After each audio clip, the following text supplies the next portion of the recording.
బంగారం, బ్యాంకులు, ఇతర ప్రైవేటు సంస్థల్లో ఉన్న విడిపించి కొనబడును. కొమ్మూరి గోల్డ్, ఆంధ్ర మరియు తెలంగాణ.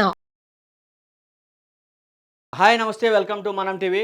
ఇప్పుడు పల్నాడులో అయితే జంట మర్డర్ల కేసునైతే పోలీసులు ఛేదించారు. ఎవరైతే కృష్ణవేణి, రామకృష్ణ, గోపీకృష్ణ ఉన్నారో, తను అన్నదమ్ములు మధ్యలో సోదరి ఉన్నారో, ఎవరైతే కృష్ణవేణి ఉన్నారో సొంత సోదరే ఇద్దరు అన్నదమ్ములను కడతీర్చిందని పోలీసులు అయితే నిర్ధారించారు. ఆ కేసు వివరాల్లోకి వెళ్తే పల్నాడు ఏదైతే నకరికలను గ్రామంలో యానాదిగూడెంలో ఎవరైతే కృష్ణవేణి, గోపీకృష్ణ, రామకృష్ణ అనే ముగ్గురు సంతానం అయితే ఉంటున్నారు. తన తండ్రి ఇటీవల జనవరిలో అనారోగ్యంతో మృతి చెందడం జరిగింది. తన తండ్రి ఉపాధ్యాయుడు కావడంతో అతని నుంచి వచ్చే బెనిఫిట్స్ అయితే ఏవైతే ఉన్నాయో 60 నుంచి 70 లక్షల రూపాయల బెనిఫిట్స్ కోసం వీరి మధ్య వాగ్వివాదం జరిగిందని, ఆ వివాదమే వీరికి హత్యకు కారణమైందని అయితే పోలీసులు అయితే ప్రాథమికంగా విచారించి తెలుసుకున్నారు. అయితే దీనిలో పూర్తి స్థాయిలో ఏ రకంగా విచారణ చేపట్టారంటే, ఎవరైతే సోదరుడు దుర్గా రామకృష్ణ ప్రసాద్ ఉన్నారో, సోదరుడు దుర్గా రామకృష్ణ ప్రసాద్ ఎవరైతే సోదరుతో గొడవ పడుతున్న సందర్భంలో మద్యం మత్తులో నేను అన్న కలిసి నిన్ను హతమారుస్తామని కృష్ణవేణికి చెప్పడం, కృష్ణవేణికి అప్పుడే మొత్తం సొత్తంతా తన సొంతం చేసుకోవాలని ఆశ కలగడం, అదే క్రమంలో ఎవరైతే కృష్ణవేణి ఉన్నారో గతంలో తమ జీవిత భాగస్వాములు అయితే వీరు ముగ్గురు కూడా అనుకోని రీతిలో జీవిత భాగస్వాములకి అయితే దూరంగా ఉన్నారు. ఎవరైతే కృష్ణవేణి ఉన్నారో అతని భర్తకి 2 సంవత్సరాల నుంచి దూరంగా ఉంటూ వస్తుంది. కృష్ణవేణికి తన ఎవరైతే ప్రియుడు ఒక అతను ఉన్నారో అతని పేరు దానయ్య సహకారంతో వీరిని అన్నదమ్ములు ఇద్దరిని కూడా హతమార్చాలని అయితే పన్నాగం పన్నింది. ఏది కృష్ణవేణి మద్యం మత్తులో ఉన్న తమ్ముడు దుర్గా రామకృష్ణ ప్రసాద్ ఏ రోజైతే అలా చెప్పాడో వీళ్ళని ఖచ్చితంగా హతమార్చాలి, లేకుంటే తన ప్రాణాలకే ముప్పని భావించిన కృష్ణవేణి వెంటనే ఒక ఇద్దరు మైనర్ బాలులకైతే హత్య యత్నానికి 10,000 రూపాయలు కిరాయికి మాట్లాడుకోవడం జరిగింది. దుర్గా రామకృష్ణ ప్రసాద్ మద్యం మత్తులో ఉండగా మైనర్ బాలులతో కలిసి మెడకు చున్నీ బిగించి అతి కిరాతకంగా హత్య చేశారని పోలీసులు వివరాల్లో అయితే వెల్లడిస్తున్నారు.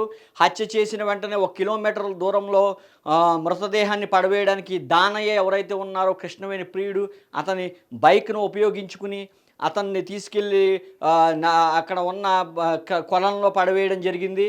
అతను కొట్టుకుంటూ వచ్చి లాకుల వద్ద మృతదేహం లభించింది.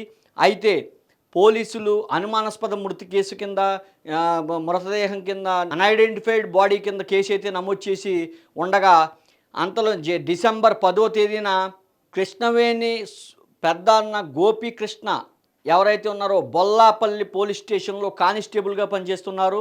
అతను ఈ వివాదాల కారణంగా కొంతకాలంగా మద్యం మత్తులో మెడికల్ లీవ్ పెట్టి విధులకు హాజరు కావట్లేదని అయితే పోలీసులు చెబుతున్నారు.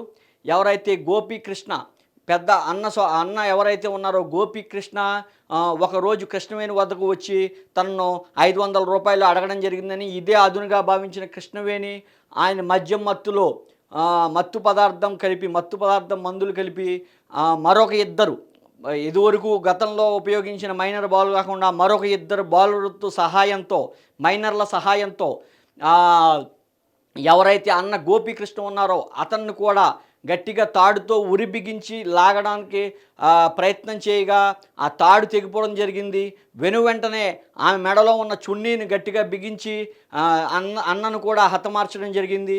మళ్ళా యథావిధిగా ఏదైతే నవంబర్ 26న తమ్ముడిని ఏ రకంగా అయితే చంపిందో ఎటువంటి అనుమానం కానీ ఎటువంటి ఎంక్వైరీ కానీ పోలీసుల నుంచి కానీ గ్రామస్తుల నుంచి కానీ రాలేదో అదే అదునుగా భావించిన కృష్ణవేణి అన్నకు కూడా హత్య చేయడానికి పన్నాగమైతే పన్ని సక్సెస్ఫుల్గా దాన్ని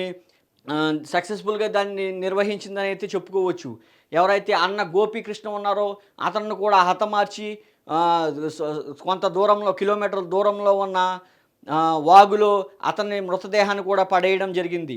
ఏదైతే ఆ బాడీ ఉందో కొంత దూరం ప్రయాణించి ఒక పొదల్లో చిక్కుకోవడం, అది పోలీసులు ఐడెంటిఫై చేయడం, పోలీసులు ఎవరైతే విధులకు అన్ఐడెంటిఫైడ్ బాడీ కింద సేమ్ యథావిధిగా కేసు కట్టడం జరిగింది.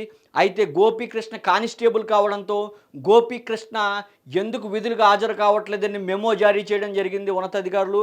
ఆ మెమో జారీ చేసిన క్రమంలో గోపీకృష్ణ ఇంటికి చేరుకోవడం, కృష్ణవేణి అదేవిధంగా ఊరిలో ఉన్న ప్రజలతో అనుమానం వచ్చి కృష్ణవేణికి కూడా లోపల హత్య చేసిన భయాందోళనతో ఒక విఆర్ఓ వద్ద కృష్ణవేణి స్వయంగా తేలిందనైతే పోలీసులు సమాచారం సేకరించారు.